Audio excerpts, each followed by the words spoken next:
What's up, everyone? Welcome to Level 7. It's time for another live edition of the Agents of Fandom podcast. And we got a fun one, a sad one, an emotional one coming for you because Black Panther Wakanda Forever is finally here. And we didn't get a chance to talk a lot before the stream started, but one thing we agreed upon was that this was a triumph, and we are ready to dive into this. I'm here as always with my co-host Garrett Blaney. How you doing, pal? I'm great. I had a kind of a weird day, but everything washes away knowing that I'm about to talk about this film. I feel like coming out of the theater, and usually we're like pretty quick on the turnaround. We talk like within the first 2 days at least. And this has been like 5 days or 4 days, I think, since I've seen it, and I've just been itching to talk about it for so long because, calling it a triumph is not enough. Even I think it's just such an incredible film, and so stoked to get to talk about it with some incredible people here today. Heck yes, and one of those incredible people making a return appearance from last week, Jaden Cameraman Duran. How you doing, my friend? I'm doing great. I saw Black Panther Wakanda Forever twice so far, so I'm ready to talk about it. I wrote a nice review on it, which was one of the greatest things I've done writing wise so far in my career, and yeah, I'm excited. Yeah, real quick, I'll hop in on that. I did edit this piece for you, Jaden, and I was blown away by how good it was. It was a triumphant piece, very fit for a triumphant movie. Very heartfelt, very emotional. I was so proud of you, so proud to publish that.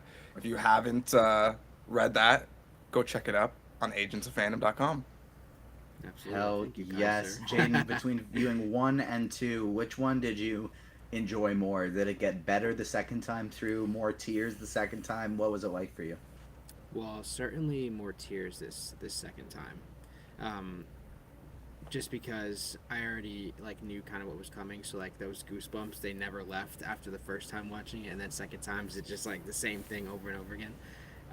But yeah, it was definitely more emotional the second time for me, which is weird. You feel like the first one would be, but yeah, definitely the second time. Well, we got in chat right now one of our amazing community members, Brandon Moore, gifting subs. And so thanks so much to Brandon in the Twitch chat. And thanks to everyone who's joining us live right now. Make sure to subscribe and hit the like button if you are joining us live.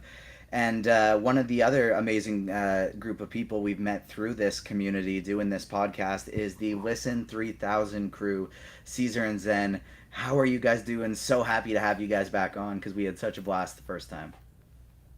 Absolutely. One, just thank you for having us back on. As you said, it was too much fun last time. For We sure. couldn't wait to do it again, and still can't wait to keep doing it with you guys. But yeah, that movie was yep, you know, Yeah, it was incredible, man. like I think we all, Like, yeah, yeah, anyone who's seen it, if you have a heart, it was broken. yeah, So, yeah. I don't know. I'm just excited to talk about it with you guys Same. because it was such a, again, it was such an experience, like in many different ways. So yeah, I'm just excited. And I think there's very few parts of this that we can talk about without diving into spoilers. So I think this now is our spoiler warning for our friends who are tuning in and haven't quite seen it yet. Make sure you tune into this on YouTube or wherever you get your podcasts after you've seen the movie, and you can listen to our breakdown. But the first thing I want to talk about here is, what did this movie mean to you as a fan, as an individual? Because not only is this a sequel to one of the best Marvel movies ever made, this is completely new territory with Chadwick Boseman's passing and him being not just the titular character in the first one, but such a core of the MCU, such a core of this of show business in this community. Not only was he an incredible actor, but an incredible person that inspired so many with his on-screen performances, with his off-screen work, and this was completely new territory, and they blew it out of the park. Like, it was knocked it out of the park. I combined two analogies there. It was near perfect. I dare to say it may have even been better than the first for me. It may be a top 5 MCU movie for me. It's just truly incredible. what I want to know, what did this mean for each of you individually? I'll start with Caesar. Oh man, I'm first. Here we go. Well, once we had started thinking about like what it meant to us, I was like, oh, is this gonna get emotional again like that fast? I don't know, man. Obviously, like every single thing you said. The first one was so monumental, not only for the MCU, but honestly, obviously, like for Black people, like just for minorities in general. Like I just felt like it was a big moment in Hollywood. You know what I mean? That changed how people look at certain things when it comes to like different races starring in films and being considered like more than just a Black film and stuff. So it was a little deeper for me, like seeing this movie with everything we know about Chadwick Boseman, and then the way the movie starts, it throws you in. Like the way that they went about every single thing just felt so specific, and like they knew exactly what they were doing. So for me, um, culture wise, it just was even bigger than a movie, to be honest. So I guess like everything it meant, I guess is the answer. Yeah, me, I everything you said. I mean, yeah, I can't say enough. Coming off the first film and everything I was against this last one, Mm. um, I was just honestly on top of everything, just proud that they were able to accomplish and make a solid sequel because that's hard to do anyway. But with everything against them and being able to see how they took so much care and were able to tribute Chad, but also make this crazy MCU story that hit all the points that we're looking for when we go to see a comic book movie. I was just happy to see that, you know what I Yeah, mean, and proud of to be able to go in and be like, yeah, they did they that, did they it did right, it, you know what I exactly. mean? So yeah, for sure. Hell yeah, absolutely. I couldn't have said it better myself. What about you, Jaden? Just so you guys can hear me good. Mhm. Yeah, Okay, yeah. bet.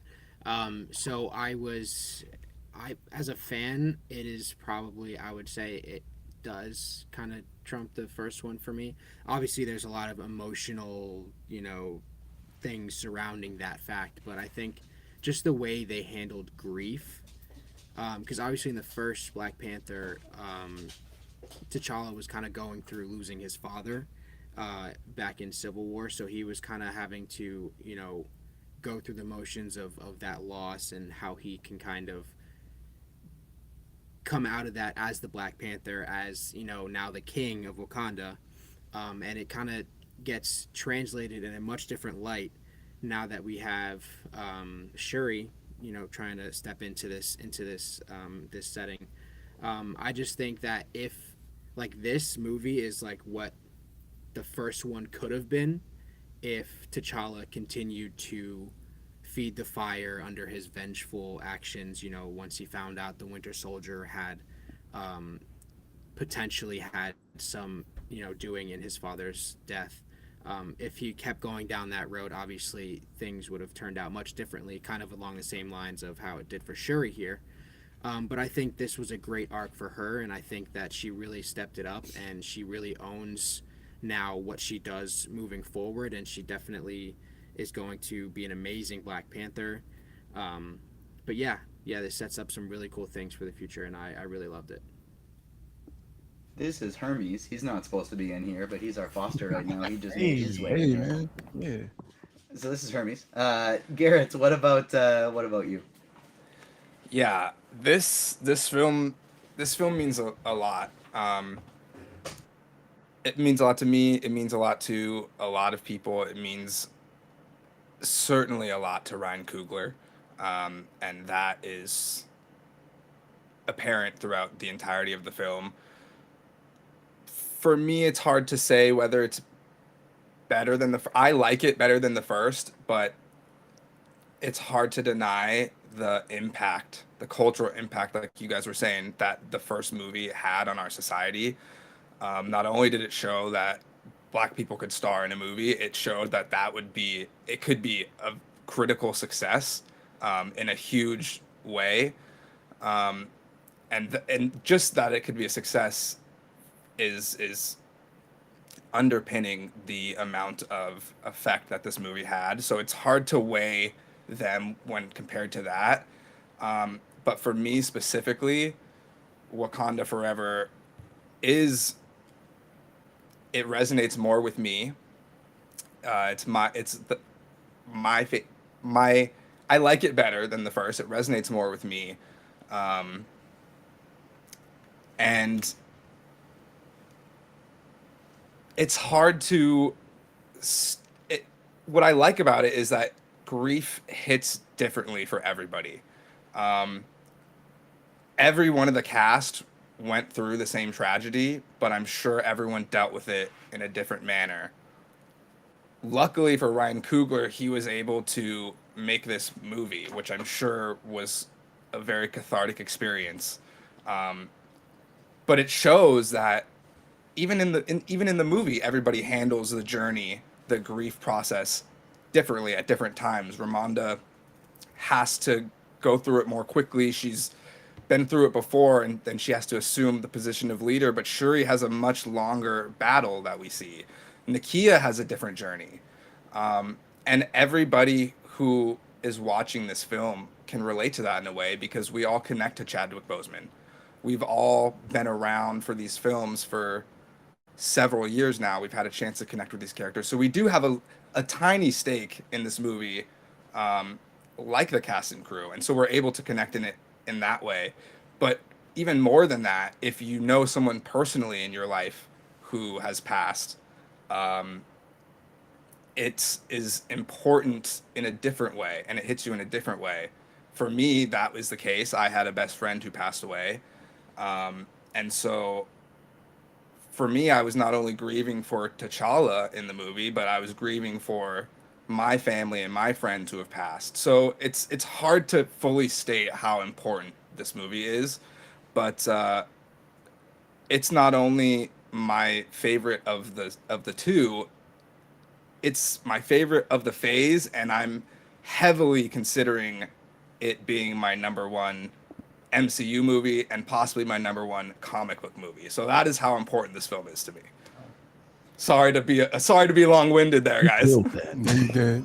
Wonderfully worded, all of you, and I think it's kind of on me for how I worded it at the beginning. I don't want this to be a comparison between the two movies because they're both so incredible, and this one, you can't really compare it to anything else because it's like Caesar and Zen mentioned, like so much was stacked up against them in this film, especially Ryan Coogler, but everyone. Lupita Nyong'o talked about how she spoke with Chadwick Boseman's wife and how she was dealing with the grief to figure out what to do as Nakia. And it's so incredible and so what were able to put out, and it's so difficult. The one thing it sort of reminded me of, and my sibling-in-law Kathleen pointed this out before we went to the movie, and I think it was a great comparison. That does anyone remember the sitcom Eight Simple Rules? I think it was like a Yeah, CW yeah, sitcom, and it had yeah. like Kaylee Cuoco. It's where she kind of got her Mhm. start, and like midway through the show, the TV dad, John Ritter, Right. died. He had a heart attack and he died, and they continued the show and they wrote that into the show, and all of these cast members were essentially grieving on camera because he was their TV dad. And just similar to this, he like Chadwick was the leader. He was the Black Panther. And to have this film without him, it would have been so difficult, but also to experience this must have been cathartic, like Garrett said. And it's like we all mentioned, like its grief was such a touching part of this film, and you can hear more about that in Jaden's article on agentsfandom.com. I want to also plug our friend Aaron Perrine's article, who was on the show last week. His article was highlighting grief, and this was the same article that got quoted by Marvel Studios. So shout out Aaron again. But Oh, yeah. what really hit me that I wasn't really expecting for this one is obviously for me it's not the same type of, it's as a superhero fan it's a huge impact. As just the white guy from Canada, it doesn't pull on the same emotional strings as it does for a lot of other people. But what really got me, and so a reminder, we're full spoilers here if you haven't seen the movie here, was I didn't feel like the personal relate to it too much. I was able to like stick in the movie and like enjoy the movie until the very end when we got to the post credit scene. And not only was there the introduction of T'Challa's son, but it was Shuri, burning her funeral clothes, allowing herself to grieve.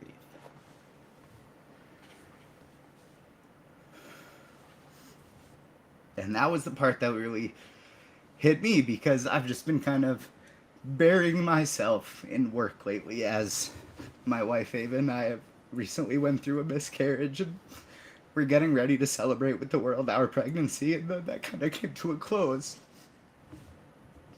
And that part of the movie just really kind of opened the floodgates for me of like, damn, I kind of have to deal with this, don't I? I have to start processing these emotions. I can't just keep it down and focus on how my wife's feeling. While that's been important, I kind of have to remind myself to make sure to focus on me too. And it just hit to a completely different part, and it was just incredible. Not only the MCU reveal we got there, but the allowance to still celebrate T'Challa in a totally new way, and it was very incredible.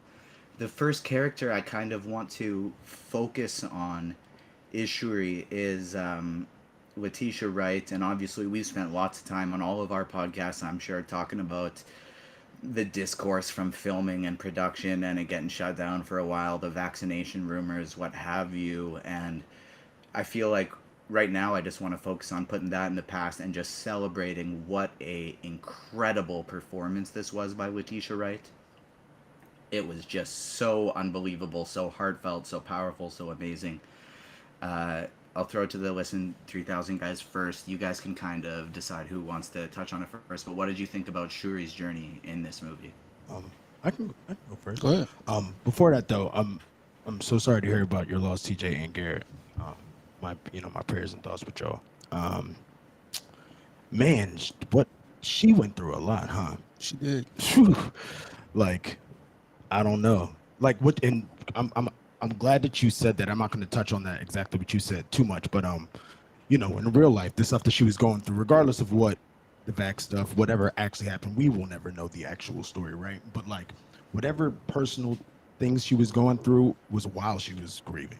You know what I mean? This is while everyone is like, she was filming the movie, like taking this emotion every day, and then getting people coming at her all the time, probably on set too. You know what I mean? So like, thinking about all of that in the back of your head and then seeing this movie like on top of how incredible she was, it just blew me away. I don't know. Like people doubted her a lot to be the main person of it, or even to be Black Panther. You know what I mean? I remember Either like way. the discourse was like y'all sure? Can she do it? Y'all really what I like, y'all mean? sure? Like Yeah. you want her to lead this, and she let it. That's one thing I was talking about earlier about being proud of the film, and then seeing her journey in the film and knowing a little bit about everything like that, but seeing her journey in the film, just think about where she was in that first film and now, just so much character development, and for her to be able to like put all that into the performance, it was incredible. It was definitely incredible. I feel like she's not getting enough praise because there was so many crazy performances in that film, but like she did it. She definitely did it. Yeah, like I know everyone is saying Angela Bassett, yes, Oscar, yes, but like all of them, like they all, at least the nom. It's a lie if not. All of their arms deserve Oscars. I'll say Yes. that. Because everyone is fucking jacked out of their mind in this movie. Angela Bassett walking in. Okay, so first thing foremost, I made a little like rundown, but like anywhere you guys want to take this, just take it there. Like, cool. I want to make sure we cover all the important things, but also like we're some friends hanging out. Let's go wherever the conversation takes us. Yeah. Angela Bassett's arms when she walked into that UN summit. Like, my Her God. traps. Like, No. This whole triangle right here was just like, let's fucking go. For a second, I was like, is she about to be the Black Panther? Like, yeah. Any one of them could have been the Black Panther, and I would have been like, yep, they're cleaning house. After seeing her arms there, I was like, and when she like forced, Okoye to step down as head of the Dora, I honestly thought she was about to go full what if mode and be like, I'm leading this damn team myself again. Like I thought that's what was gonna happen after we saw those arms. Yeah, absolutely. You weren't wrong about that. I wouldn't have been surprised. I'd have been like, this makes sense. Yeah, Okay, yeah. okay, I see. I do want to say about Shuri real quick. I don't want to call out anyone in particular, but I do want to call out a tweet that went viral when one of the trailers came out. And it was the first one where we saw the Black Panther and we got the cool close up shot of the claws coming out and they're on the beach. And the question was, it was around the time when we were all like, who's going to be the next Panther? Is Black Panther? Is it going to be Shuri? Is it going to be Nakia? Who's it going to be? All of this. And the tweet said, you know, if Shuri is the Black Panther, I really hope there's a good enough backstory for her to be able to beat Namor without having any training. I'm not. This is not to call that person out at all. This is just to call the tweet out because that actually is handled fantastically in the story. I never once thought to myself, is she going to be able to keep up with Namor? Never once did I think that to myself because this wasn't a battle of strength. I mean, it was a battle of strength, but it really wasn't. It was a battle of inner strength. It was a battle of emotions. It was a battle of a lot more than that. And that final fight is, whoo, that is one of the best villain fights in the entirety of the MCU. Not even close. So I'm glad that that was addressed in a positive way. Well, I mean, the thing is too is like T'Challa wouldn't have been able to just straight hand-to-hand Namor. Cap couldn't. Iron Man couldn't. Hulk and Thor would have a chance. Like that's Unless the they're by power the level water. he's on. Yeah, like that's the power level that Namor is on. So to have it based on she outsmarts him because that's what she does because she's a friggin' genius. Yes. It was done so incredibly well. One of the things I love from this callback, and I want to throw this to Jaden first, but then love from that last fight was the callbacks to different fights throughout the MCU and all the different callbacks they weave into this movie. So the ones that point out to me specifically for when Shuri gets stabbed in the stomach, it's done very, very similarly to how T'Challa stabs Killmonger into the stomach. How they handle it is totally different, and with all the comparisons to Shuri and Killmonger throughout this film, obviously because of seeing him in the ancestral plane, which He looks so I wish that dope, wasn't. too. It was so He really perfect. It was so. Oh cool. my He God. looked so damn It cool. was. So He was so cool. damn amazing. I didn't know And what to I wish that wasn't the one leak that I saw. That was the one thing I knew of Me going too, into the man. movie. That I was the did- one leak I saw. Thank I you knew for saying that. nothing. If I didn't see that, Yeah, I'd probably I- screamed. But instead, I was just like, here he is. Yeah, I was exactly. going nuts. I saw that organic and I was like, yo, I can't imagine. yes, like this is so awesome. This is what I needed it to be. He looked great. He had compelling arguments. Everything I could have hoped for. I will say one thing, just to backtrack a bit about Shuri outsmarting Namor. I was a little upset at how like long it took them to figure out like we just need to heat this dude up and keep him away from the water. But also like, wait, we can't fight him here. Let's go fight him in the middle of the ocean. I thought that was a poor plan. And then to bring up someone else who was fantastic in this movie, which is Riri Williams Ironheart. Oh my God. Why, when they're tricking out her suit right before the final battle and they realize we gotta get this dude in some heat, we gotta keep this dude away from the water, why did they not attach a flamethrower to her suit? I feel like that would have been just very helpful. Those are my only qualms with the movie. Those three things, only qualms with the movie. But I would have loved to see a flamethrower on the Ironheart suit. You thought about that. I did. I'm like, I did. That'd be wow, so crazy. That's it. I was like, Yeah, when for I sure. first saw him, I'm like, wow, maybe like get him away from the water and that'll help. And then it wasn't until Act 3 of the movie that like we need to trap him away from the water, but also let's fight him in the middle of the water. Lure him to like a local civic center and then just lock him in the sauna. So a couple other of those callbacks that I want to touch on, and then I'll throw it to Jaden, then the Listen 3000 crew after that, and to see if you noticed any others as well, or just general takes on kind of the stuff we've already been talking about. The other ones that really stuck with me were, of course, the comparisons to Shuri and T'Challa with how he handled Zemo, with how she ended up handling Namor at the end, and then the dozens of what it seemed like Ironheart callbacks from the de-icing or slash oxygen levels, and how that her AI dropped that as she went too high and Yes. then just kept pushing it to Tony. The way she was hammering her armor the same way as Tony.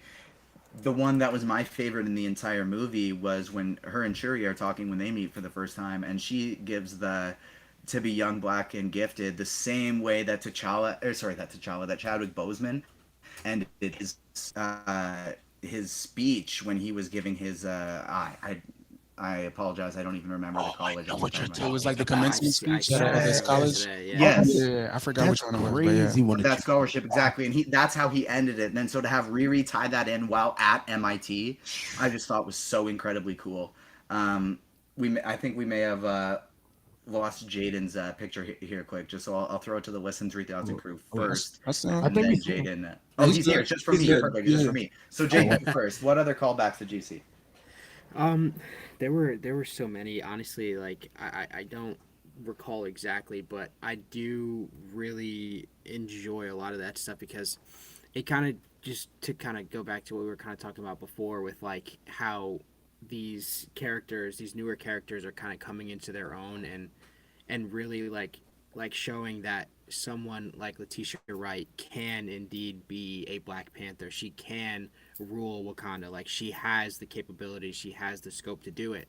It's just a matter of putting her in the circumstances that will shape how she handles those situations.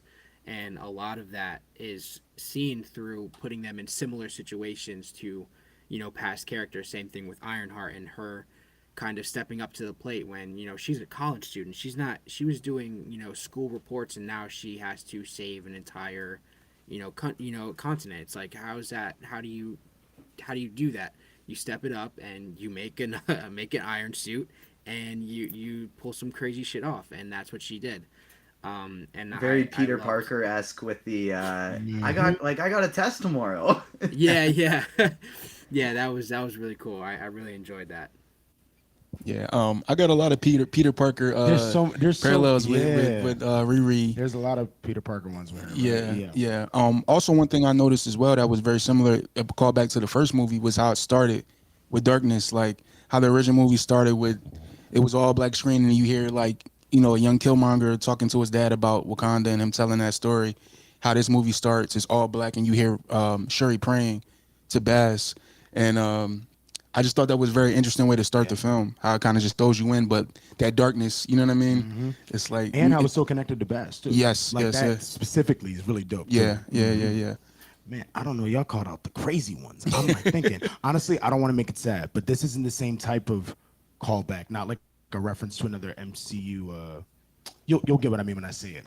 Our friend Snowden, shout out to Snowden. He let us know that the mask during the funeral scene that Shuri is holding is the mask that not she didn't make, that T'Challa actually made from Civil War. And I just thought that when I realized it, I was like, when I see this again, I'm gonna break worse. Like, like just that type of. I know that's not the same type of callback, right? But it's a callback to specifically, just championing and like giving respect to Chadwick Boseman and T'Challa's character. Yeah, And I don't know. I just thought that was beautiful. yeah. Yeah. So many little things you There's can tell they Little took things. so much care with the film, The all the little details. Oh details, you my know. God, man.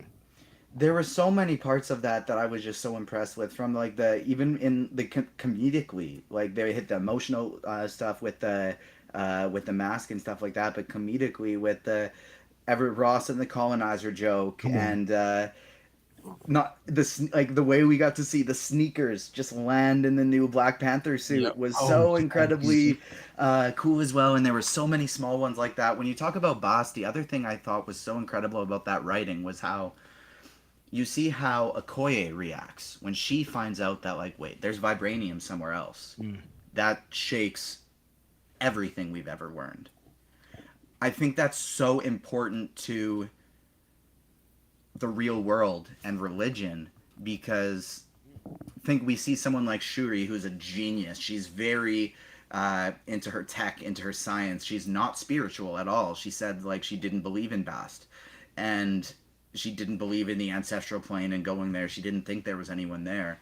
Very atheist, very science focused. And then you see Okoye and Ramonda, who are very traditional, very spiritual. And like they learn, it's probably somewhere in the middle. It all the legends, all the things we were told as a child, all the specifics about our religions, they're not going to be all true. But that doesn't mean there isn't spirituality, there can't be faith, and all the different important things that weave into it. So I thought that was so important, the way they portrayed Bast and the way the different people believe in her. Perfectly said, my friend. Nah, definitely. Yes. Thank you. So I think a couple things let's touch on for Riri before we go into Namor, who I want to spend a lot of time on. Yes, yes. Carlos in chat said he would quit the Agents of Fandom if we did not mention the Chicago flag in Riri's dorm room. So shout out the Chicago flag in Riri's dorm room. Dope. Mm-hmm. What did we think about her Mark 1? What did we think about her Mark 2? Mark 1 is kind of fire, to be honest with you. Like, defend that garage, girl. Like, hell yeah, I was about that. I'm a fan of, it's just, all right, even if you don't like the second suit, right? I love it. If you don't like it, it's her second one. Like, when we get to 5, Jesus. Yeah. Or 40, you know, like. Oh, I seen so many complaints like she's not gonna get a new suit on the TV show she has coming soon. she might get 3, like right. at least 1 or 2. Right. You know what I'm But I saying? thought it was really cool. I like there's so many little details in the suit. Yeah. If you pay attention, it's like this, that, and that, and you see the cornrows on the top. I'm like, oh, it's a lot of little cool all right. things. Again, it's just the cornrows. That's the only part that I was like, okay. Unless if that is a skin tight, like her head is just flat, like it's just- on top like that. I don't think they needed to She's just make expressing herself visually. Okay, that's it. We're gonna give it to that. Everything else was amazing for me though. Yeah. Okay, this. I wasn't expecting that Would, reaction. would y'all get a hat that fits your exact hair print? If I wanted to differentiate myself from Come on the now. original old white dude who did something similar to me, maybe. Yeah, I mean, I would just be wearing a beanie, essentially. So, I want comfortability. That's tight, man. That's real tight. You know, I just want you to breathe in there. But I get it. I do. Jaden, what about you? What did you think of her suit? I actually really loved it. I again love for the first one. It is so cool, especially because she made it in a literal garage. Obviously, I know, you know, being a college student, that's pretty impressive. Obviously, Tony Stark did it in a cave, but it's still really cool. I really enjoyed the second one. It just looks sleek, very cool, and pretty accurate, to be honest. I have a question. And this is a genuine question. So, like, there's this huge, you know, she's making the suit. There's this shot of an iron heart getting hammered out, dropping to the floor. It's pretty tiny. It's really tiny. Yeah. It's in the trailers. Everyone knows this shot. Is that little heart on the suit at all in any place? Because I don't remember seeing it. Or is it just like, this is a symbol of me? It could be under the cornrows. You never know. You never know. That I would have missed it then. Yeah, I didn't look there. I will look for it the thanks. next time I watch, but I don't remember seeing it. Either way, you know, it's cool. If I could make a literal symbol of my name, I would do it. But So easy. Oh, seemed like time was of the essence, maybe. No, right. She's like, They're not- I'm gonna just that's- save this for later. You know, she put it in her wallet. Right. that's the They were shape of here. the repulsors. That's the No shape of the way. repulsors. Let's go. Oh, That's wow. sick. All right, cool. He said I'm it's glad I in the asked that question. That's Oh, like, it's a heart-shaped and glass. she doesn't have Okay, like, that so would it's be- not on the thing, it's out of the, it's off of the thing. So it's like anything that shoots out is like heart shaped. Wow. That's fire. is Way phenomenal. cooler than I imagined. So Yes. glad I asked that question. For sure. Because again, I thought it was in the cornrows. So we just Or it's waited like for what the I- pictures that I'm looking at, I can't actually confirm that it's on the front, but like all of the back of her wrists have hearts. Okay. Wow, sick. That's so dope. That's I good. accept. I still accept that. That's right. We have to now. I would have been happy either way. I just wanted to know. A really good short would be getting to see Justin Hammer sitting in jail, seeing Riri Williams' Mark 1 suit, and just, she was able to build this with a box of scraps in a garage. That actually would be amazing. I want that. No, facts. Fire. There'd be plenty of different stories and shorts that could come out of this movie, but we could get a whole nother project just based on Atlantis itself. I want to talk about Namor. I want to talk about Atlantis, Namorita, Atuma. From the name origin to getting to see all of Atlantis, what did you guys think of this antagonist? The one thing that I want to get out before each of us dive into this is my real only take is Namor is the antagonist that people think Killmonger and Thanos is. Namor is... Killmonger wasn't right. Killmonger had some good points and then still killed a whole bunch of people and did a bunch of terrible things. Thanos wasn't right. He brought up a couple good points and then went about things terribly. Now, I don't agree with everything Namor did, but what makes him an antagonist, not a villain, is he was protecting his country. He was protecting his people. He wanted to do whatever he could for that. Did he do some dark things along the way? Yes, absolutely. But he is not the full-on villain that these other guys are, and those other guys are. Zen, what do you think about Namor in this movie? Man, Namor was incredible. Oh my god. He was stealing scenes every time he was on there. I appreciate how they made him so intimidating but charming. Stealing scenes, he's going to Yeah. be stealing girlfriends, boyfriends, wives. Yeah. That Very shout out much. to Tenoch Huerta because that dude looked good. Sorry, continue. Right. Nah, Sue better but watch when she get back in MCU. You know what I mean? You better hold on to her. But nah, Wanda too, all of them. It's everybody. but nah, I loved how they made him so intimidating yet charming. You know what I mean? So like the first time you see him interact with Ramonda and Shuri on that scene, and he just comes out of nowhere, and then they're like, "Yo, who are you?" And he's chilling. He's like, "Yo, I like it here. This is nice, you know." But yeah, back to business. You know what I mean? And it's You know who I think would take to Namor? You know who I think would like Namor? who? Loki. Yes. Oh, Loki would really like Namor. Yeah. oh, that would. Doesn't like Namor. That's But like I'm talking like in Wakanda. if we're gonna have a like if I'm putting a random romantic relationship in here, I think some Loki and Namor would be wild. Oh, I actually see That'd be that. very interesting. That would be crazy. Oh, that would actually be fire. Yeah. All right, we got a whole spinoff now. This is still deep in my brain because I just watched Young Justice and You like know when they what? go back to Atlantis all the years later, it's like, oh, here's my wife and my husband. We're expecting our child. And they're a throuple, and then all the people from Atlantis are all like polyamory and just like pansexual. It's very interesting. And so that's what threw that in my brain for Yeah. Well, that's Talocan fire. and That is an Loki interesting as well. episode. I do remember that. Yeah. I gotta catch up. This Yeah. That stuff is wild how they and then it progresses a bit. Yeah, sorry, continue, Namor. That just popped in my head and I had to get it out. I was interested. I'm like, I gotta put it on Justin. Nah, facts. Nah, but nah, it just how they, made him so intimidating and charming at the same time. And yeah, I don't feel like we had somebody like with this type of energy in the MCU yet. So I feel like this was necessary. You know what I mean? Yeah. I don't know, man. He was fly. Like, like he let them know like any say. No, like, wow, I'm putting it together. You just barred me up. Fly. Think about it now. Yes, you got to put out a rap album. No, honestly, like, I thought that the way that it's what you said, he was so intimidating while not really doing much. He's just like, because we as fans have seen what he's done in scenes before. The Wakandans don't. You know what I'm saying? So like, seeing what he can do and him just coming up to them like, hey, I could murder you right now, but like, I just want to talk. You know what I mean? The energy of that, yeah. I don't think anyone is like that besides the Thanos, besides the Killmonger, but like, Yeah. they would have problems with him. He was calm most of the film. Most of the movie. Most of the I don't film. even think he ever acted out of character. He's just, I'm gonna do what I'm gonna do. And he kept his promises. every time. He definitely did. kept his promises. Yes, he did. Yeah. And ones we didn't like, but yep. I don't know. He was so phenomenal. I just can't wait to see more. To be honest. The interactions, I'm waiting Yeah, for. it's just the gonna be- interactions it's with gonna be more incredible. more characters. That's what I want to see. Jaden, how about you? I really love Namor.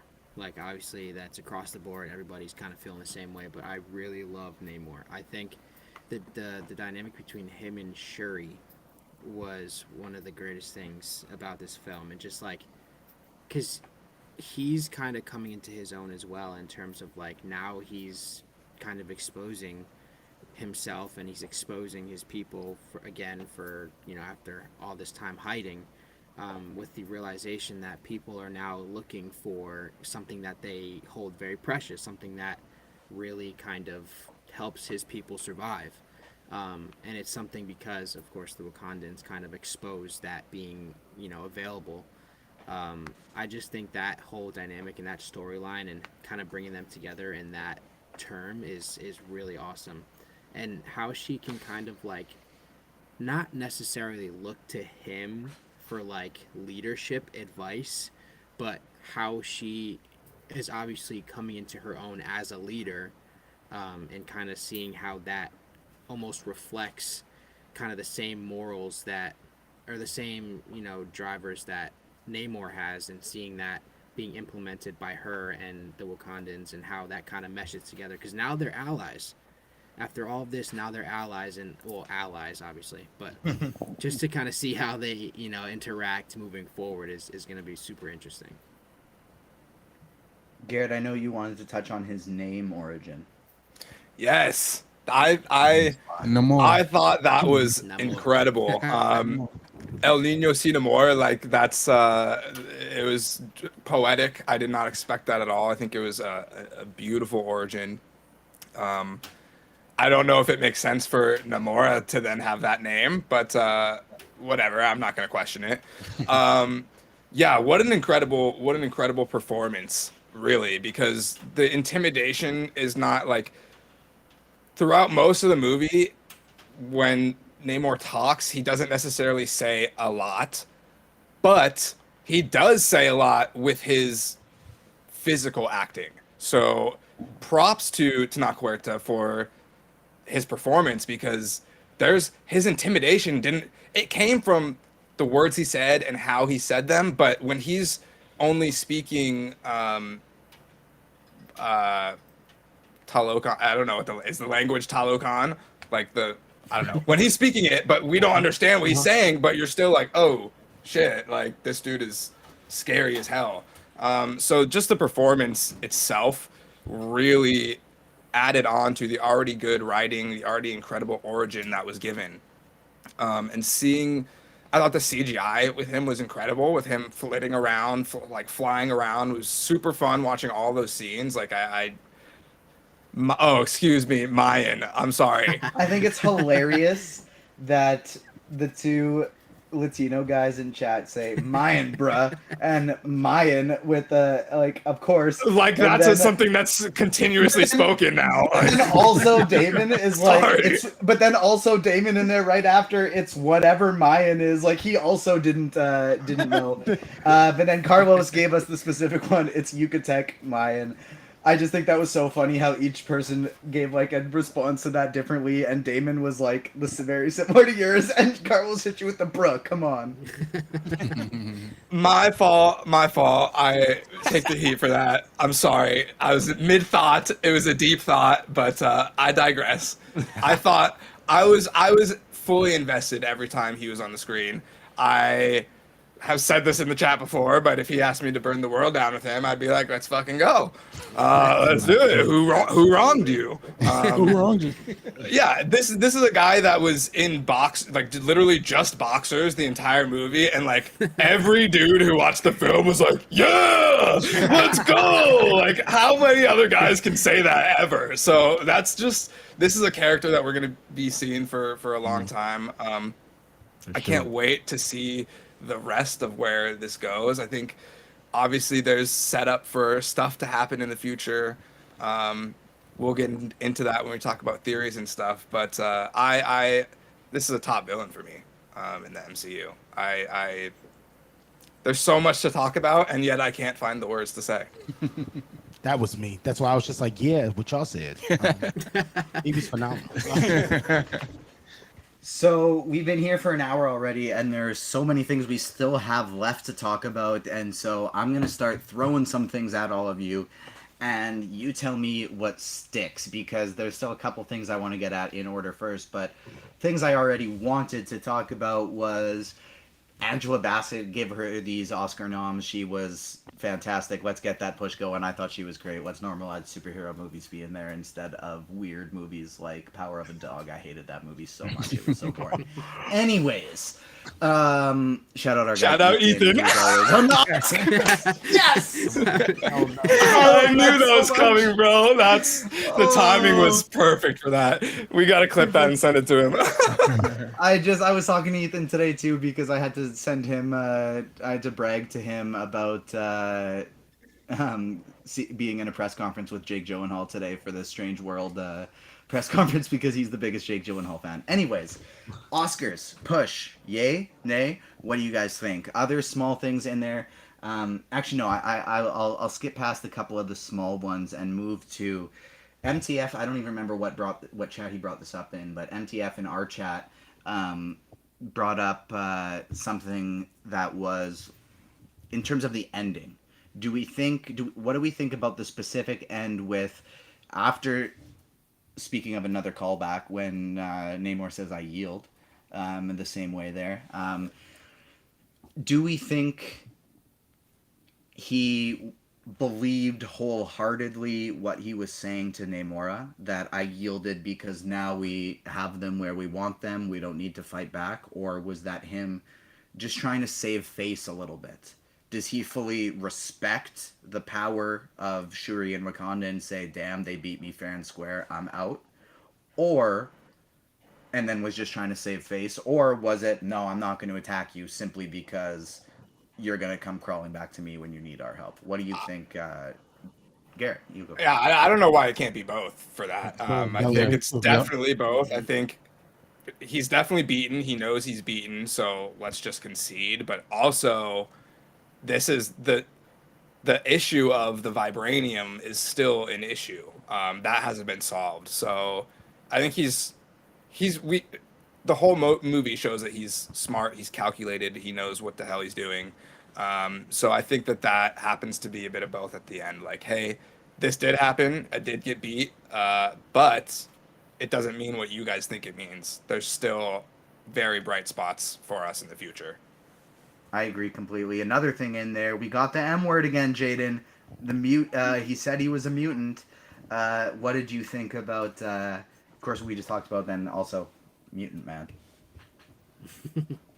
I mean, it's awesome.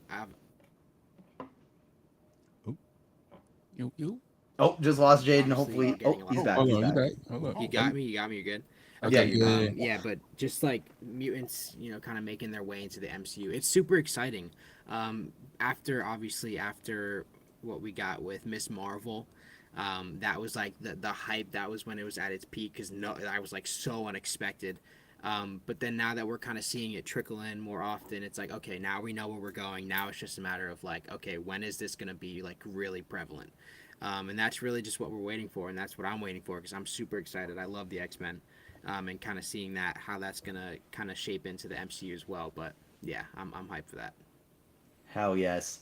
Caesar and Zen, one I'm throwing to you guys is oh, damn it, being without these ADHD meds. I lost my train of thought as soon as I got it here. I had a new question I wanted to throw to each of you there, and I lost it. So, same thing. We got mutants in the MCU. And also, what do you think about our finale with Namor here? Do you think it was kind of combo of both, like Garrett said, or do you have one lean on one or the other side? Which one you want to take? Oh yeah, it's definitely what Garrett said for sure. He was he was too calculated the entire time. Like, who's pulling up to Wakanda like that? If you know what Wakanda is, right?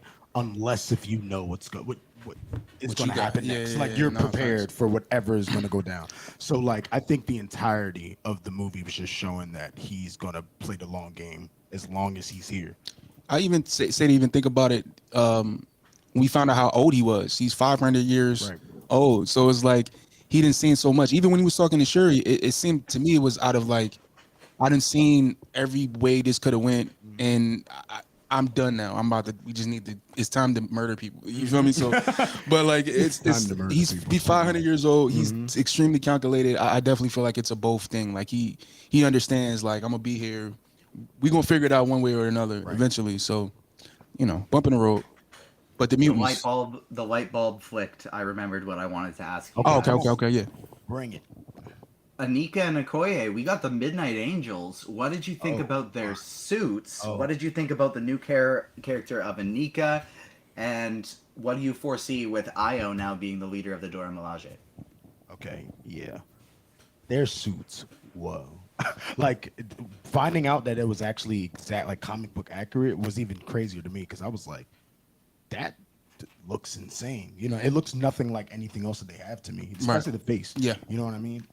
I thought the suits were really cool. Now the concept of Midnight Angels, like I can't wait for whatever their storyline is when we get that show because I just feel like they're not playing around a lot more than anyone else in Wakanda. It is No, based right. on, the origin of how they're doing it in the MCU, like what we saw, and that everything Okoye went through, it's not that they're gonna be killing a lot of people. Right. At least I feel like the character development in this film Yeah. for those characters, specifically Okoye and Io, because we know them already, it was really cool to see, and it's great because it's rumors of the Midnight Angels show coming to Disney Plus eventually. So I feel like this is a great thing for us to be able to see them and get connected expand even more. yeah, and show a little bit more range character wise, and then now you add in this Midnight Angel suit and this Exactly. new purpose for them is going to be very crazy to see going forward. And honestly, on top of that, like them just as actresses, like they already they were killing TV. So Yeah. imagine The who else they'll put in the cast after that. I'm like, is Viola about to be a Midnight Angel? The entire that would be incredible. But like, yeah, this entire cast is so incredible. Like, we obviously spent our whole time talking about Letitia Wright and Angela Bassett and how great they are, but Tina Huerta, and of course Lupita Nyong'o, Michaela Cole. Like, this entire crew is just so incredible. And and my wife Ava brings up a good point. Will the colonizer be working with the Midnight Angels? And I think that's probably the next place we're going to be seeing some Everett Ross after they rescued him from. This is the one I've been waiting to talk about. It's time to start talking some theories. We got Valentina Allegra de Fontaine. And this, as soon as he was talking about this new CIA director who's been real tough on him, and as soon as he said she, I looked at my wife and I go, oh, it's Val. It's fucking Val. That's what I said. I think I said that same thing, by the way. Yeah, like, it was just like, No, thanks. I didn't think about her in this movie until that line was said, and I went, damn it, there she is. And then we got, of course, the additional what the hell moment that they were married. Everett Ross and Val were married, which means now this is probably a sub in the MCU for Nick Fury. I'm assuming because she was married to Nick Fury in comics, and so I'm assuming now maybe Everett Ross will be instead of Nick Fury in the MCU.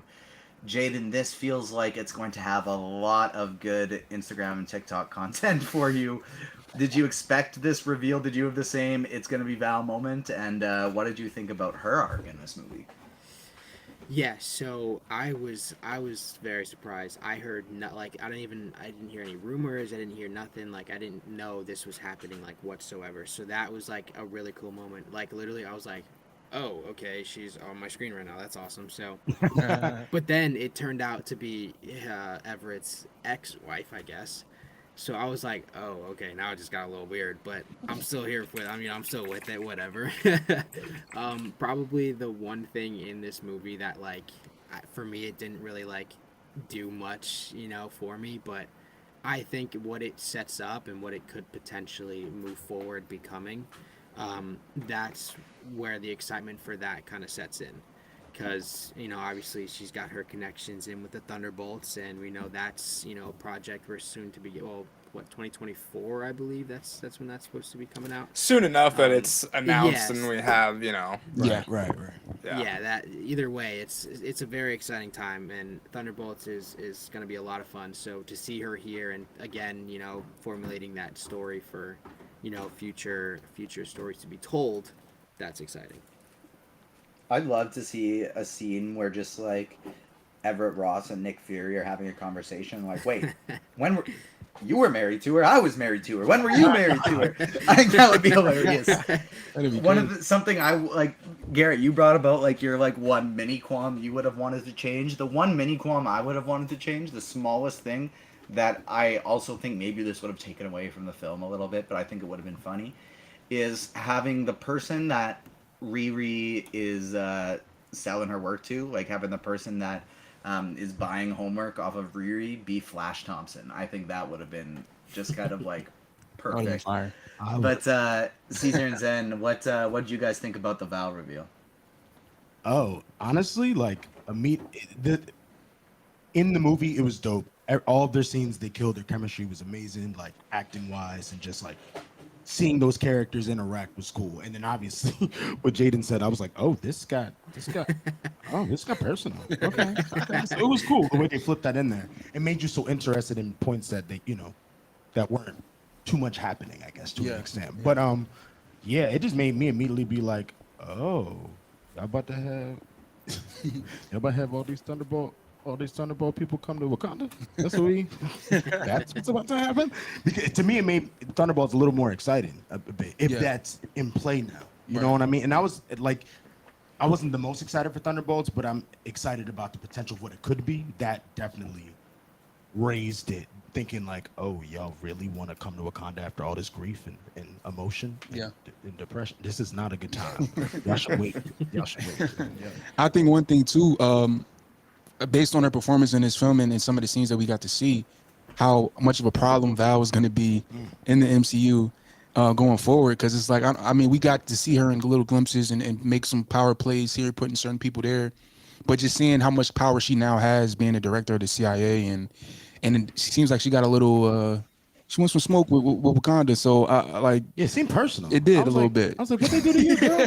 Jesus. So yeah, I'm just this kind of raised my hype levels for Thunderbolts and her as a character going forward in MCU for sure, Absolutely. for sure. So I want to Yeah. address something you guys just said with it being personal. That I want to throw it to Garrett is speak with it with throw this question to Garrett.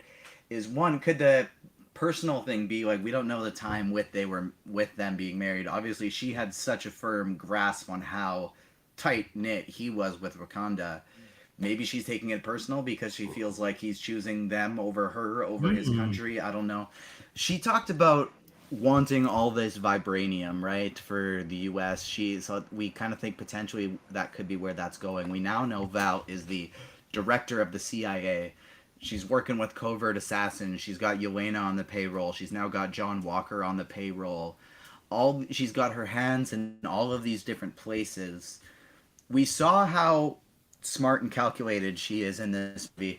So, on Garrett, same kind of question on what do you think about the Val reveal in her future, but also, do you think she actually wanted Ross arrested and taken to some kind of prison? Because one, I thought it was just brought up in chat. It was super cool how she knew where in Ross's house where he kept the handcuffs and just whipped them out and put them on him. That was pretty sweet. But she's calculated. She knows what she's doing. She knew that he was talking to Wakanda the entire time. She bugged the Kamoyo beads.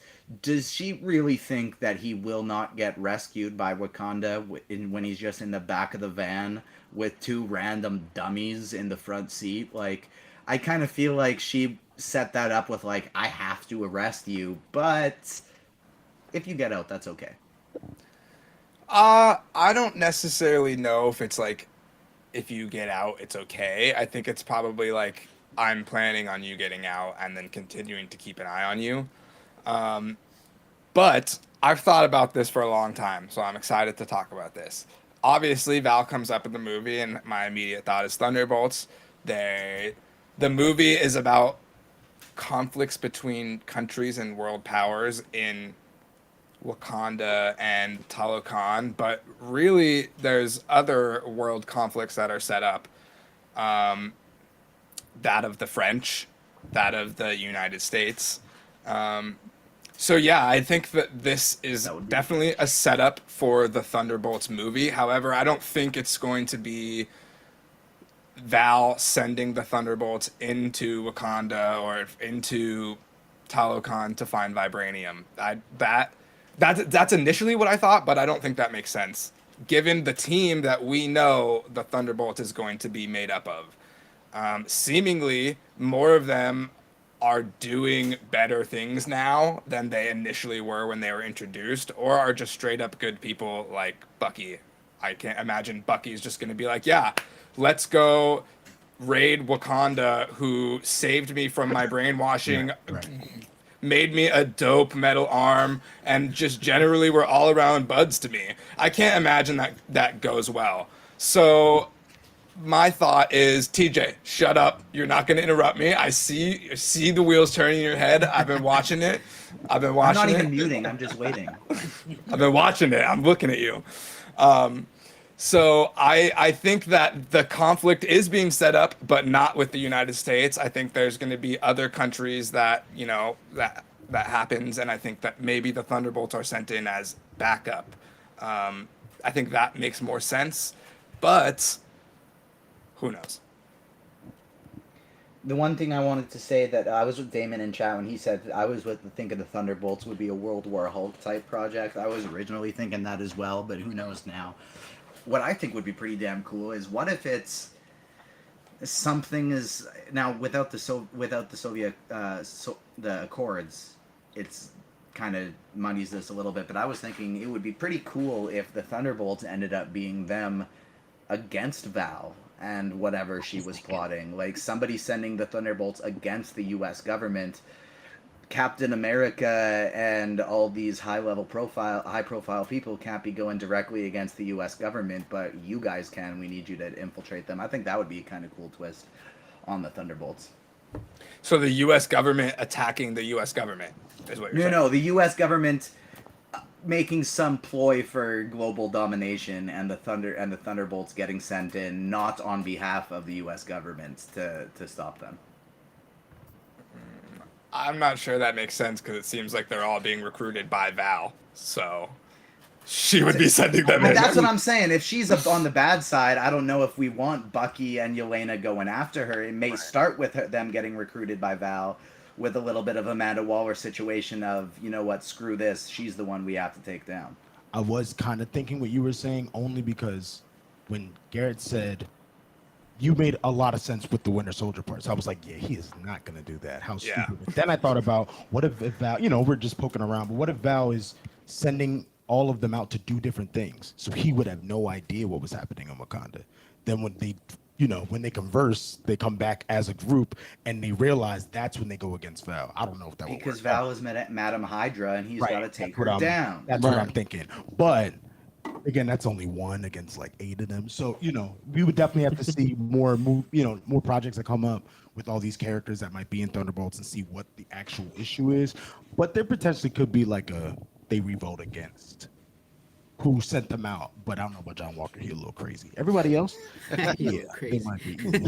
They got to do something. There's a wild card or two, but generally, after watching She-Hulk, I can't imagine like watching Abomination just go like roughshod on some innocent people. Like you might give him a hug nowadays. I don't know. yeah, like oh, it's okay, brother. Like relax. Think about your feelings. So the last thing we got to touch on is the potential future ruler of Wakanda, the potential future Black Panther Toussaint, Prince T'Challa II. That post-credit scene was so heartfelt, so incredible. Want to give myself a little quick horn toot on theory, because a few months ago, that was my theory that Shuri would be the Black Panther for this movie, and it would be revealed that right before the blip, Nakia and T'Challa had a child, but I was kind of hoping it would be Azari, just because he's so damn cool from comics and the Young Avengers, next Avengers movie. That's what it's called, the next Avengers. But of course, he's the son of T'Challa and Storm, so that would be kind of difficult for him to have the lightning powers and stuff like that. But either way, he's really cool. What did you guys think of that reveal? Jaden, I'll start with you. I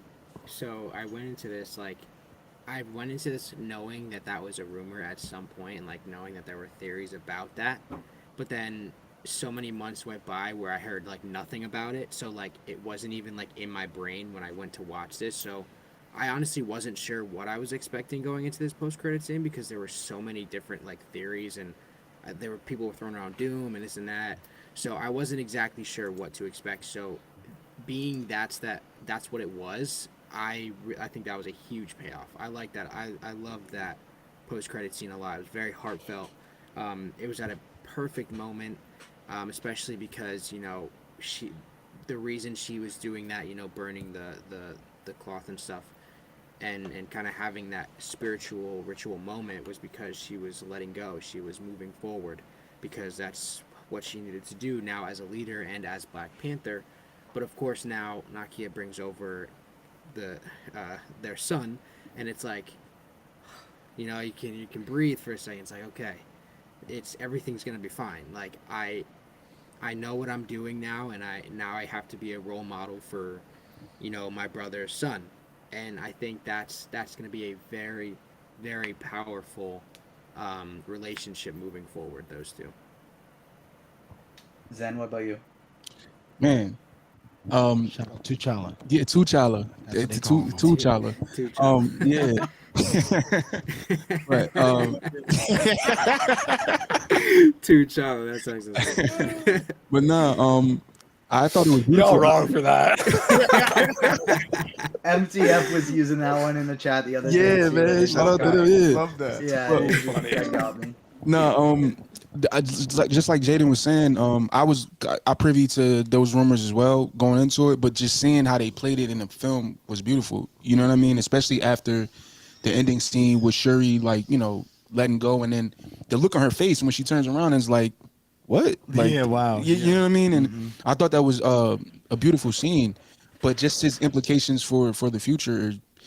I feel like this was a beautiful way to kind of answer the recast T'Challa movement that people was and drumming Loki up. shut it down at the same time. Like Yeah. answer it, like be like yes, but also shut up. Yeah. Like not right now. Right. You know. But I just feel like this was a beautiful kind of compromise in a sense because when he as T'Challa moves around in MCU, yeah, You said it so smooth. I You forgot. can't just use He's just sneaking it in. as he moves around in the MCU, they're not going to call him T'Challa Jr. They're not going to call him T'Challa the second. They're going to call him T'Challa. That is very so that true. is our T'Challa in now I'm messing up. Stop yourself. Now that is that character like in the MCU. I feel like they're going to probably give him a lot of the storylines that Yeah. T'Challa was going to get. Possibly, You yeah. know what I mean? Going forward, I feel like that's a beautiful way of still paying homage to Chadwick, but also being able to continue that storyline of that character. You know what I mean? And it bridges the gap between the fandoms, right? Yes. Because there Yes. was this big divide for so long about do we recast T'Challa? Do we not recast T'Challa? Do we just have this character not exist anymore? Where's the middle ground? And there was not really ever going to be a way to make either side happy. But I think that this is going to make most of both sides happy. I hope. I think this is the best way to bridge the gaps in those fandoms. I think it was done incredibly beautifully. I agree with everything that you guys had to say about it. I didn't know about it, so it was just one last ring out of the tears in my body before leaving the theater. It was that scene is beautiful for a lot of reasons. Too much to touch on here, but like TJ said earlier, the burning of the funeral clothes and just the excitement of that child, right? How Yeah, excited he was to say like, "This is my name," but actually it's T'Challa. And I think everyone watching that is able to feel a piece of feel a piece of that when he says it. It's a very beautiful moment. I hope it does well to bridge the gap going forward, and I couldn't think of a better way to do it. Yeah. So many great points in the chat that I want to touch on before we wrap things up. Carlos mentioned it'd be pretty cool if T'Challa doesn't need the heart-shaped herb, and Boss just had a special relationship with him or something like that, and he was just a mutant essentially. Yes. And just didn't need the heart-shaped herb and was just naturally gifted of Black Panther-like powers. That would be very cool. Yes. Atlantis. Another thing to bring up real quick is that yes, he is the heir to the throne. He's still Prince T'Challa, but the king is M'Baku right now. Sure, he's the Black Panther, but the ruler of Wakanda is M'Baku. I feel like they kind of glossed over that pretty quick, but that was another great callback with the Mhm. festival, and then M'Baku challenging again, but obviously this time with Shuri's blessing. The Queen Ramonda death completely shook me and threw me off guard. That was something I did not expect at all. That, and we basically didn't touch on all that much the Killmonger scene. We touched on it briefly, but we didn't talk too much on it. It was super cool to have him back. He was buffed up for Creed 3 that you could tell. I still don't think this is the last we are going to see of Michael B. Jordan's Killmonger. Just the way they brought him back here, the way they brought him back in What If, I feel like more is going to be coming, whether it be Secret The Wars or ending something of else. Thor: Love and Thunder. Exactly. Yeah, Exactly. yeah. And so with all of that, I think we are going to see more of him as things go forward, and all we need for Prince T'Challa now is a 10-year age up, and if only we had a Time Lord coming to mess with the timeline. Oh wait, we do. The next Marvel movie coming is Ant-Man and the Wasp: Quantumania. So, Hmm. give Hmm. me your rating out of 10. Caesar, I'll start with you, then Zen, then Jaden, then Garrett. Let's rank this movie, talk about where it kind of fits on your list of Marvel movies preliminarily, and then let's get out of here. Oh, it's easy for me. Out of 10, it broke the meter, so 50. Um, easily. That might be too short. That might be too low. Out of Marvel movies, if we're are we including everything, even event movies, or just like Everything. everything? It's somewhere in the top 3 to 5. I don't even. I never sat and really broke it down, but it's nowhere past 5. Nowhere past it. Yeah. Criminal to put it past 5, to be It's honest. disgusting. Nah, Yeah. facts, If it, facts. I've seen people today put. I don't even want to talk about other people. Let me never mind. I've seen people put it so low. I was like, did we watch the same thing? Never Right. mind. Never mind. Nah, I agree. I'm right there with you. I've been on the fence about it because I'm like trying to find reasons not to like it, but it's so much, it's so many good parts of this film. So I definitely got to give it a 10 out of 10. And as far as my rankings in the MCU, I still need to give it some time, Mhm. but I definitely agree with the 5. At least it's in there, It's at right? least the 5, yeah, for sure. It's Mhm. definitely up there. It's definitely up there. Can't get mad if somebody say one. Like if someone came to me and were like, "It's the best," I'd be like, "All right." Like I could debate you, but should I? Yeah. You know, that's your Right? opinion, you know. But like, Should I? That's kind of how I feel too. right? Like, it might be there. Jaden, what about you? Yeah, I would honestly like listening to like you guys convinced me to just to think of it in a way of like it's nowhere past 5A. And B, it's like this there's just so much going into this. It's like how can you not like there's so many components to like put into your brain at once to really think about this. So honestly, I would have no out of the whole MCU, I don't even know what I would obviously it would, it's up there for sure, but Garrett, how about you? For me, it's oh man, it's at least top 3. I'm in a constant struggle of do I want to put it at number 1 or not, but I also am so bad at ranking things that my list is always constantly shifting. But it is in contention for the best Marvel movie.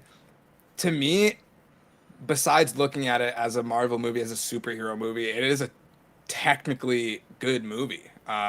The writing is good, the CGI is good, the soundtrack is amazing. There's like not really anything that you can, for the most part, technically grade this movie down on. So for that reason, it's got to be up at the top for me. And as far as a number rating, it's a 9.5 out of 10, easily. Uh, Little things that I mentioned. I don't like the Midnight Angel suit. I think the mask is horrible. Without the mask, I think it works, and I would love it. Um, Damon already mentioned it's very comic accurate, but it still took away from me. Ironheart would have loved the flamethrower at the end, and then them being like, "Oh wow, we just need to take him into some heat." Felt like that could have came a little bit earlier. Those things brought it down from a 10 to a 9.5 to me, but uh, it's hard to say really many bad things about this movie. So I love it. It's very high on the list, and it will be for a long time. For me, I kind of have it right behind Winter Soldier, Infinity War, and Endgame in that fourth spot right now, kind of pivoting around with Spider Man No Way Home and the first Black Panther. The reason why I have difficulty comparing it though and ranking it is just because the circumstances with this film were so different. It's kind of like in sports when somebody wants to argue like, well, who's the MVP? Well, what is the MVP? Is the MVP the best player in the league? Is it the player that had the best season? Is it the player that makes his teammates the more like he's the most valuable to his team? What is it? And that's kind of how I feel ranking this movie, because you can't compare it to the first Black Panther. It's totally different. It's a way better film than Spider-Man No Way Home, but there's parts of Spider-Man No Way Home that just tugged on my nostalgia and I enjoyed so thoroughly that it's always going to be up to near the top of the rankings for me. So it's so difficult to rank, but I think anywhere in that 1 to 5 or 6 range makes perfect sense. And all things considered, what they were up against, I think they did as good of a job with this film as humanly possible. I just thought it was absolutely incredible, and Jaden's going to be talking more about it with theories and news, things like that, on the Agents of Fandom TikTok and the Agents of Fandom Instagram page. Make sure you check him out as well, Jaden CM Duran. Garrett and I are going to be talking about this more throughout the week, as well as breaking down the next episodes of Andor, as well as we're going to be planning an upcoming Phase 4 ranking, as well as a tribute to Kevin Conroy, the late voice of Batman, the one true Batman. We can have arguments who your favorite is between Bale and Affleck and Pattinson, but there's no denying that Conroy was the one true Batman, and he passed away after his fight with cancer. And so we want to plan a little Batman tribute, talk about his work, as well as just celebrating his life. So we got those things planned. Make sure you also stay tuned to agentsofandom.com for more great coverage. We're also going to have more interviews coming up on the YouTube page, so make sure you subscribe and hit the like button. Caesar and Zen, thank you so much for joining us today. Where can people find the Listen 3000 podcast? Talk about what you guys do, where they can find you. You joked about you need to make a rap album, but I believe you guys got some music and things like that popping in your own lives. So talk about what you guys got coming. Yeah, first of all, thank y'all for having us again. As always, we appreciate y'all. Thank you. You know what I mean? This is always a great time. You can follow us on Listen 3000 on Twitter, Instagram, YouTube, subscribe. TikTok is Listen 3K Podcast, and we've been posting clips of our episodes and here and there as we go. Music, right? Well, together we have an album coming out next year. It's a sequel to our project 7 Minutes to Forever, and that is out now. And me, I'm in a duo called Forever. It's just spelled 4VR, and we have an album kind of inspired musically by the movie Tron. It's called Tron, and it comes out December 2nd. So yeah, thank you guys. We can't appreciate y'all enough. No, That's definitely. close. Yeah. Oh yeah, I almost forgot. I was like, oh, I gotta. Okay. Yeah, plug that. That sounds cool as hell. I can't wait to listen Yeah, to I'll let that. y'all know. I'll let y'all know. For Yeah, sure. hell yeah. We Thank love you. linking up with you guys, so make sure you let us know when that's out, and we'll be making sure to repost that and stuff like that. And hey, if you guys ever need somebody to sing a hook, you just let me know, and I'll got you. I'll Hey, you ain't saying nothing but a word. After that wing, oh, you got me. You got me. If you need a crazy soundbite, I'm sure Ruben can find you a clip or two. Come on. All right. Well, this is our very first 90-minute show we've ever had, other than our SDCC live stream. So this has been a blast, but I also have another show I got to record in 30 minutes for to talk some fantasy basketball. So I got to take us out here, but thank you again so much for joining us, guys. Caesar and Zen and Garrett and Jaden and myself. We all thank the people in the chat so much for joining us, and make sure you tune in, because like I said, we got a lot of good stuff coming with the Phase 4 ranking. We're still going to be talking Andor, and we are still going to be talking some Batman for a Kevin Conroy tribute as well. So thank you, everyone, for joining us. Hit the like button on your way out, and we will see you next week, or later this Peace. week. Peace. Yeah.